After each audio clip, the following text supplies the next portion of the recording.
Hey, what's up guys, it's Mike with Alpha Reptile, and today we're bringing you one of the longest / most epic reptile room tours I've ever done.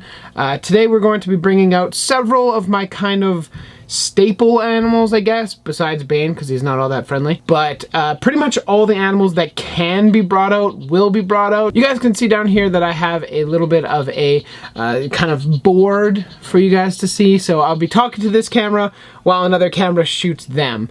It's going to be awesome. Make sure you stay tuned and we'll get this jam-packed July day 2 underway. We're going to be starting off this jam-packed July with one of the crowd favorites. This is Mr. Bowser here. You guys can see he is a Varanus acanthoris, or ridgetail monitor, or red ackie monitor. He's one of the most, I guess, intelligent animals that I have. He is super smart. He is a monitor lizard, a varanid, so they do have the potential to bite, but he is typically pretty good, which is awesome because if you get a bite from a monitor of really any size, it can definitely draw blood, and certainly the larger monitors can send you to the hospital. Definitely not something you want to mess with. I've had him for about 4 or 5 years now. I can't remember exactly when I got him, but it's definitely been 5 years, I believe. And he is still one of the most chill animals that I own. I take him out relatively regularly, and if you guys don't know about Varanus acanthoris, or the red ackie, whatever, or ridgetail is what they call them in Australia, which is where they're from. Something that's kind of unique about these guys is that they need a extremely hot basking temperature. Most, especially the Australian type monitors, require quite strong basking spots, and by strong I mean we're talking temperatures of 55 to 65 degrees Celsius, which is about 130 to 140 degrees Fahrenheit. As you guys might know, that is pretty insane when it comes to basking temperatures for reptiles. These guys like it hot. Something that's awesome about these guys is that they're a great starter reptile. They're certainly an alternative to like a bearded dragon or something. They definitely cost a lot more than a beardy, but they are well worth their cost. These guys live for upwards of 20 to 30 years. I don't know if it's been really documented all that well how long they can live, but they can live a very long time. And also they require about the same size habitat as a bearded dragon. I would recommend no less than a 4 foot by 2 foot by 2 foot enclosure. That will allow them plenty of space to hang out, roam around, and ideally, if you can, make like a cement or concrete wall or dry lock, universal rock, whatever you can. Try and create something for them to have a little bit of more vertical space. They will certainly use it, and it just increases the surface area that is usable to the monitor itself. So that's a little bit of history about Bowser, my main man. He is so awesome. I love him. I cannot wait to hopefully find a female for him, but in Canada, actual females and breeding females are so few and far between that it probably won't happen for quite some time still. But with that being said, I'm still very happy that he is just a little friendly ambassador for the channel, and something that everybody can appreciate, and certainly something that everybody will love and cherish in the years to come of this reptile room. And just for those of you that are wondering, I'm holding all these reptiles. I am sanitizing in between. Hand sanitizer is crucial if you're going to be handling several reptiles one after another. It will certainly mitigate risks of any transferring of pathogens or bacteria or even parasites. So the next animal that we will be highlighting is Skye, the Maruki blue-tongued skink. He is one of the largest, actually he is the largest reptile that I own. As you guys can see, he's a good 30 inches or so. These are the largest subspecies of blue-tongued skink in the world. Nothing will get larger than these guys. It's due to this extremely long tail that gives them that extra length. Because as you can see, his body is not all that long, but his tail is almost the same length as his body. As you guys might know, blue-tongued skinks are commonly known from Australia, where they have insane morphs, They got all the different varieties, Easterns, Westerns. These, specifically the Maruki, range from the city of Maruki, which is in Irian Jaya, all the way to Papua New Guinea. And these guys are commonly seen in the pet trade. They are regularly imported, so unfortunately, captive bred for these are not all that common. Yeah, that's the cliff. You can't go down there. No. Captive bred for these guys is really not all that common, unfortunately, simply because they are still collected in the wild, and chances are this guy was wild caught at some point, but I've had him for about 5 years now, and I also got him as a baby from the pet land that I worked at. He's kind of my, I guess, dumpster for the room.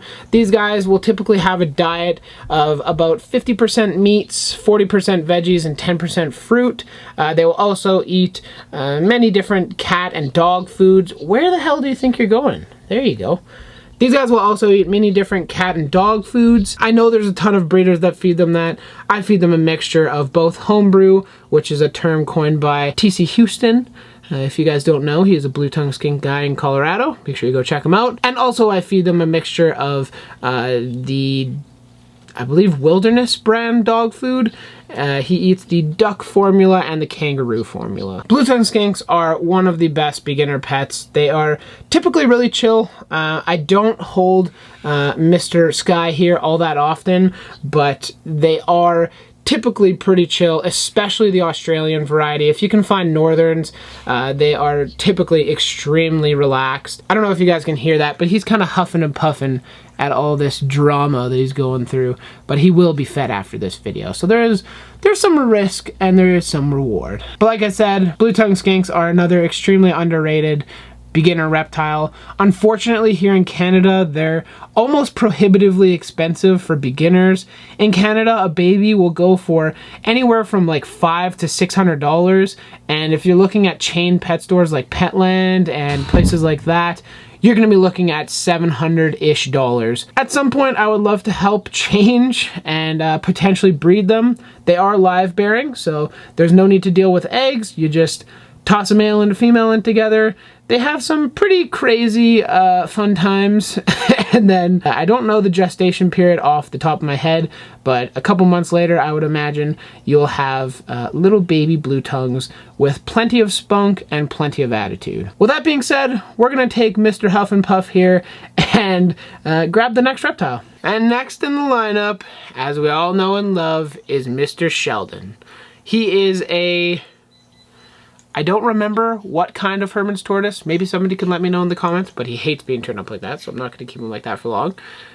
He is a Hermann's tortoise. I believe, I want to say Western, but I don't know if that's 100% true. Sheldon is about 4 years old. I've had him pretty much his whole life since he was a little baby. He's a great little ambassador for the channel. Everybody knows and loves him, so if you don't know and love him, you should probably fix that, and we'll let him mosey on down here for a couple minutes. So if you guys don't know all that much about the Western or Hermann's tortoise in general, whether it's Western or Eastern, they are a near threatened species, and their populations in the wild are in decline. So that is something that we need to work on here in the reptile hobby, is captive breeding these guys and mitigating the importation of wild caught animals. Now places like Petco, all those large chain pet stores typically support the wild caught trade, and most, especially Russian tortoises and whatnot that you find at Petco's, will be wild caught. What's awesome about the Hermann's tortoise is they are a Mediterranean species, or some people will call them a grassland species. This means that they will eat a very high fiber diet and very low protein with extremely low amounts of fruit. Now that changes if you're talking about something like a redfoot tortoise or a elongated tortoise or some of the, I guess, the New World tortoises, and they'll be eating plenty of seasonal fruits like mangoes and whatnot, whatever they can find on the ground that drop from the trees. The Hermann's tortoise is found throughout most of Southern Europe. You can find them in places like Italy, Turkey. They have a very large geographical range that I don't have the full list in my memory at this moment in time, but they do range a very wide range of Europe. Something that makes these guys a great starter tortoise, not necessarily reptile, but tortoise, is their size. For people like me that live in Canada, and those of you that are in the northern states that potentially can't keep your tortoise outside all throughout the year, these guys are great because they only get about 6 to 8 inches long, and males are typically smaller than females, so Sheldon here is pretty well full grown. Something that really benefits them is outside time. Now, I do give him quite high exposure to UVB indoors. However, during the summertime, I'll take him out a couple times per week and give him about an hour to an hour and a half, a couple times a week outside to enjoy the UVB radiation from the natural sun. This is crucial for tortoises because this actually plays a role in their overall health as well as their overall shell, I guess, maintenance. You'll see a lot of tortoises that have pyramiding and very extremely raised scutes on their shells. This is not necessarily normal and can be mitigated by things like humidity, UVB exposure, as well as diet in the early stages of their life. Some of the older fans to this channel will know that we typically actually weigh him. However, again, I have misplaced my scale somewhere, and I don't have a scale to weigh him. But you guys have enjoyed some of the shots of our beautiful Mr. Sheldon. He is one of the ambassadors for this channel, and he's one of the favorites. Him and Tig both are pretty high up there. So thanks for coming out, Shell, and we're gonna bring out the next reptile for you guys. And the next animal that we have brought out today is the man, the myth, the legend, Striker. Striker is a high yellow leopard gecko. He was my very first animal that I got, my first reptile, I suppose. As you guys might know, the very end of May, I returned from my trip to Belize and noticed that Striker was burnt. This is totally my fault. I did not check the rating of the UVB that was used for his enclosure that I put him in, his natural enclosure. And as a result, he was burnt. My mom didn't notice it while I was gone. He had some good burning. As you can see now, it's all healed up. He's not quite back to his full coloration. I think it'll still take maybe 1 or 2 more sheds, but he has shed since, and there will be a video kind of dealing with burns in your reptiles, specifically in Striker's case, and what I did to ensure that he was on the full recovery.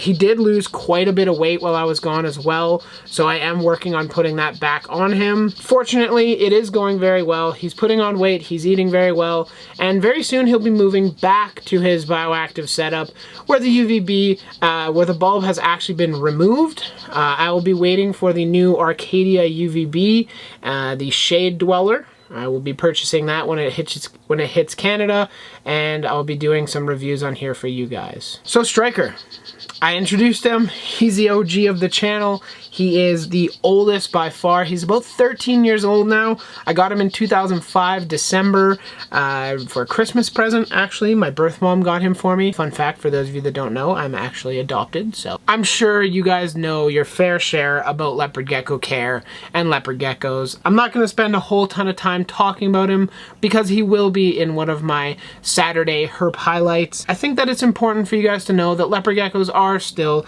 a great beginner pet. They are very, very tameable. They're very handleable. As a baby, they are typically pretty skittish. As they grow and mature, they do slow down and are, for the most part, very relaxed. As you can see, they don't get very large. He's maybe 6 inches in length. With that said, leopard geckos are one of the species that are able to regrow their tails via regeneration. Unfortunately, it never looks the exact same as their original tail. With that said, this is our boy Striker. You guys know he's the OG of the channel. He's the very first animal that I ever had, and he is pretty incredible. I was devastated when I found him to be burnt, and I lost it at my mom.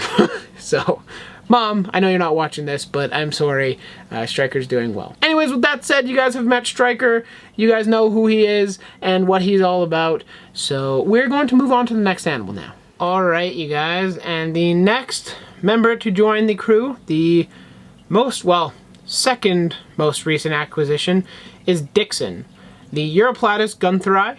I want to say first off, those of you that know about Euryplatus and are not here just kind of learning about them, they are most certainly not the most handleable gecko in the world. I only handle him almost never.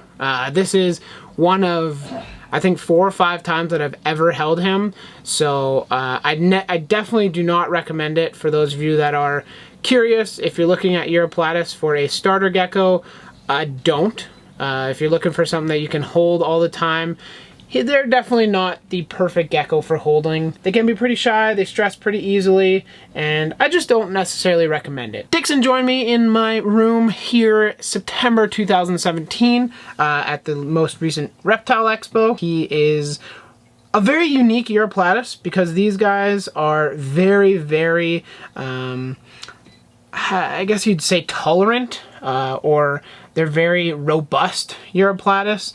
Typically, Euryplatus are a very cold climate animal, especially things around this size like the Euryplatus fantasticus or various other different Euryplatus. They typically like to be more around room temperature, mid 70s to low 70s, and in the case of the fantasticus, they even like 60 degrees with very high humidity. So needless to say, Euryplatus gunthri is an extremely tolerant species. They have humidities much lower than many other Euryplatus, and they have temperatures much higher than other Euryplatus. In my room, it gets to be about 80 degrees. In his cage, it stays about that during the day in the summertime, and then at nighttime, it cools down to the mid to low 70s. Now, this is extremely rare for Euryplatus. They are typically not well adapted to having temperatures that high, but the gunthri will do fine in temperatures that high. Like I said before, this is a gecko species that really, well, genus, that really does not like to be handled all that much. So if you're going to get a leaf tail, I'd make it a kick-ass bioactive setup that you can really sit back, enjoy at nighttime, and not worry too much about. That's really how this species is meant to be looked after. You feed them several times a week, every couple days, and they do very well. So with that being said, I'm gonna put Dixon here back. I know he's not out very often, and he's probably relatively stressed right now, so I'm gonna put him back in his cage. Then we're gonna hunt for Tig and see if she's willing to come out. But thanks for hanging around, Dixon. Woo! That's why you don't hold them very often. Ladies and gentlemen, I introduce to you the crested gecko, Tig. She is a crested gecko that is beloved on this channel. You guys all miss her in the reptile room tour, so I knew I had to make sure I would get her out for this video, because this is a big one, and this is one that everybody needs to see who she is and what she looks like. I've had her for 6 to 7 years, which is a very long time. I think she's maybe the second oldest in the crew right now, or at least that I've had her for the second longest amount of time. As you can see, she is kind of tubby. I think she still has eggs in her from, I've never bred her, but I think just the cycling and the cooling here in my room that occurs during the winter time was enough to send her into ovulation, and she developed some eggs. So if she lays some infertile eggs, that is a-okay. But as you guys know, crested geckos are definitely one of the staples in the reptile hobby. I strongly recommend that if you can have them, you do get them, because they are really cool geckos and they are super, super entertaining to have. Tig here is a beast when it comes to crickets and feeding. I'll definitely show you guys that later in the month. She destroys crickets and really any insects, honestly. It is a common belief that crested geckos will not eat insects or don't need to have insects for proper growth, which to some part is true. They really don't need a ton of insects, but I strongly recommend that you kind of, I guess, sub in some insects when you can, even once a week, instead of their typical meal replacement diet. Whether you use Repashy or Pangea or one of the other, I guess, less known brands like, I think it's Black Panther Zoological Diet. I know Zoomed makes one, but now something that you might notice is that she's actually colored up a lot since I've had her out. She typically, when she's sleeping and she's not her typical fired up colorations, which is something that they call it when the crested geckos have been active, or basically what happens is all their colors are more pronounced and deeper in coloration. So if you notice, when I first took her out, she had a lot of splotches of kind of gray color, And most of those gray colors have now turned to a dark brown, almost a black color. And her back now is a little bit more orange and yellow rather than just kind of a faded, dusty orange color. So that is what they call firing up. For those of you that might not know what that means, there you go. Tig is a very special girl to me. I've had her for quite some time, and she is definitely a character here on the channel. So if you guys know anything about her, she did have one seizure once as I was actually putting her away in one of my reptile room tours. So I don't hold her a ton just to mitigate stress and risk of that. I don't know what caused it, if it still can happen, whatever. I just don't want to replicate that. But as you can see, even without holding, crested geckos typically are very relaxed, typically pretty chill, and can definitely be chilled out over time when it comes to handling sociability. So that's actually going to wrap it up for this kind of section of the reptile room tour. Now we're going to go around and talk about dart frogs and day geckos and a couple of the other geckos that I have in here that really aren't all that handleable, including Bane, the Leachionis gecko.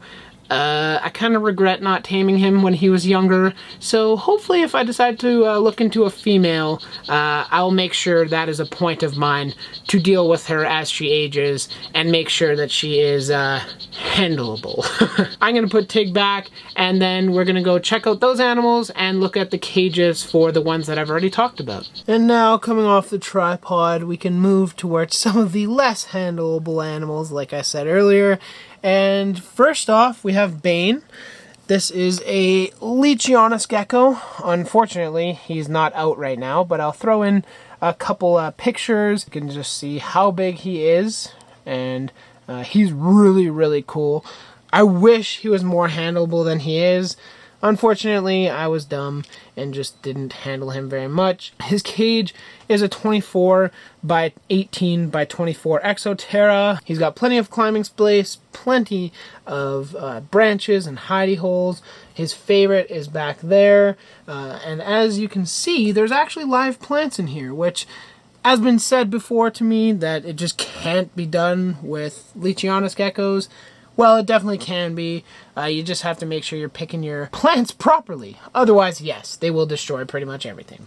But that has been the Rhacodactylus leachionis. And from there, we can move on to, I don't know, a very polarizing group of animals that I have on my channel. People either love them or hate them, but these are the dart frogs that I have.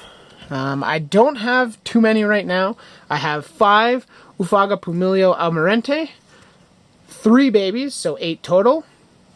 And then I have 5 Azurius tinctorius, which are for sale. So if you are in Canada, hit me up in my DMs on Facebook, on Instagram, on Twitter, wherever you want to find me, and shoot me a message there. These guys I will sell for cheap. We can go into each vivarium. So these guys just recently had a couple offspring emerge from the water. Now they are in the Ufaga genus, because what they are obligate egg feeders. So these guys will basically lay eggs. The male will fertilize them. The fertilized eggs will then be developing into tadpoles. Once the tadpoles have developed, the male and the females as well will transport the tadpoles into cups of water like are found in this bromeliad here. At the very depths of the bromeliad down there, you can see some water. Basically what they do is transport their tadpoles into there. Their tadpoles will be raised by the mother and the father. Essentially, the father will call, the female will come and lay an unfertilized egg in the water for the baby to eat. Now, this is something that is phenomenal to watch. Unfortunately, I didn't get to see any of it because I actually wasn't around and wasn't 100% sure that these guys even had viable offspring. So when I saw 3 baby dart frogs bounding around this cage, I was ecstatic. But you can just see, this is typically where they hang out, is down by the water, and this one might even be looking for some food. And now in this cage here, we have some more dart frogs that recently had an offspring that somebody actually ended up purchasing from me. And these guys, I don't know where they are. I don't want to be too invasive, because if you guys know, I was applying a bunch of hand sanitizer during the beginning part of this video, so I'm not going to touch anything other than what I've already touched. And unfortunately, I don't actually see any of these guys out right now, so that really sucks. But you can get an appreciation for my favorite vivarium that I have currently. This is the Dendrobates auratus turquoise and bronze enclosure, or vivarium, whatever you want to call it. And if you've made it to this far in the video, you should also probably follow me on Instagram, because I post some wicked pictures to there as well. And keeping with the dart frog theme, we'll move over to the baby pumilios. These guys are the cutest little tiny dudes in the world, and he's bouncing around at a rate that I cannot keep up with. There are still 3 of them. They are still all 3 alive. You can see there's one baby over there. There's another one up there. I don't know where the 3rd one is, but you guys get the point. They're in just a very small Exoterra tank. This is a 8 by 8 by 12 inches tall, so that's pretty small, but it's definitely large enough to raise several babies to the point where they can be sold. If you guys are in Canada and you're looking for Almirante offspring, let me know. It will still be a couple months before I sell these guys, but either way, get in contact. The last members of the dart frog crew are the Tinctorius azureus. Whoop, he bounded away. You can see that guy down there. These guys are one of the best beginner dart frogs. Super bold, super kind of charismatic in a way. They have a way of showing when they're hungry. They'll always come up and put their heads at the glass and hang out up front whenever they're hungry. And then once they're satisfied, they move back to the back of the tank. They're very sociable, very cool. Something that if you're looking to get into dart frogs, these guys are one of the best options for you. One of the last 2 genera, or genus, that is plural, genera is genus plural, is the Phelsuma. These are Phelsuma laticata, or gold dust day geckos. There is one of these guys that is getting, not necessarily picked on, but a little bit more bumped up than the others. So I guess by definition that is picked on.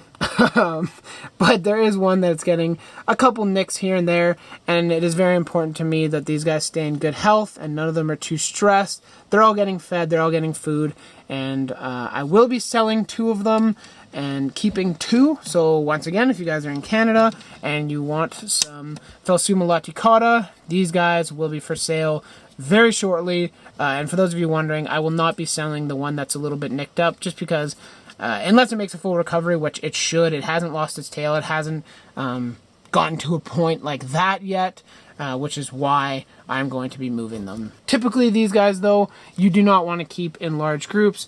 These have been raised from little babies together, and you can actually see that there is still aggression. So a lot of those myths of, oh, if they're raised together, they'll be fine together, that's BS. And that's something that you guys need to pay attention to when researching and when looking into these guys. Now, one of my newest additions, these are my newest additions actually, are the Phelsuma clemeri, or the neon day geckos.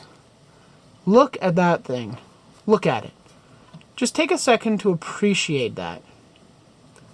That is the female. The male, I don't see right now, unfortunately, but he actually goes into that bamboo pipe and will hang out in there. But the other tank that I'm building, the second of the Dueling Dragons tank, is going to be for these guys. I didn't realize how small they'd come in. I believe this is actually almost full grown. I thought they were slightly larger than what they actually are, but I'm fine with that.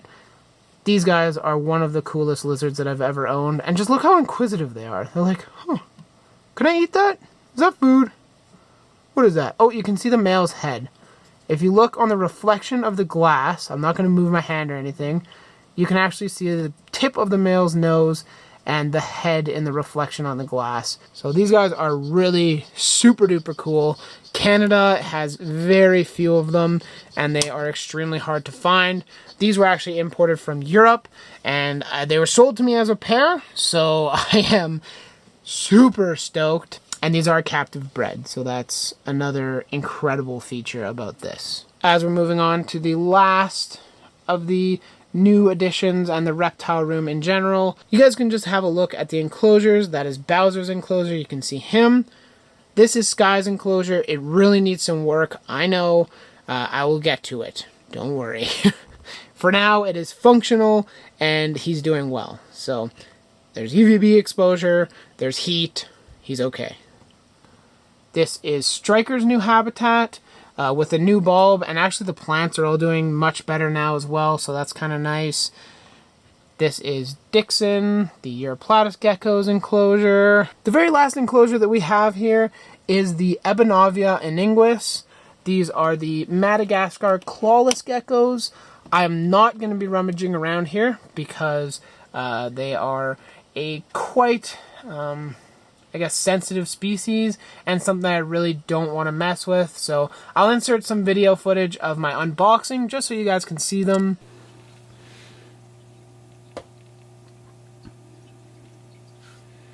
As you guys can see, these guys are super cute, super tiny, and very, very cool additions to the reptile room. These guys are wild caught, and I know there are some of you people that hate the fact that they're wild caught. I definitely caught that in the last video. I think we're going to dig more into the wild caught versus captive bred argument in another video during July. So stay tuned for that, and we can have some fun in the comments. Just as long as it's good fun and nobody's taking too much offense to anything. But with that said, that is actually going to wrap up this reptile room tour.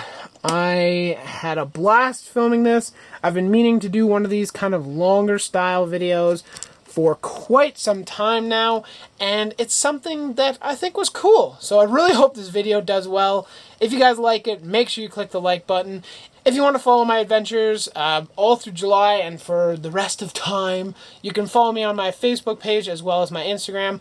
Links down below for you guys to go check that out. Other than that, if you have any comments, questions, concerns, anything like that, leave it in the comment section. I reply to pretty much everything, so you guys will not be disappointed with that.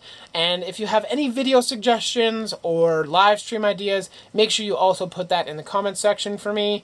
If I choose your video, I will make sure to show you guys out. With that said, smash that subscribe button for a new video every single day in the month of July.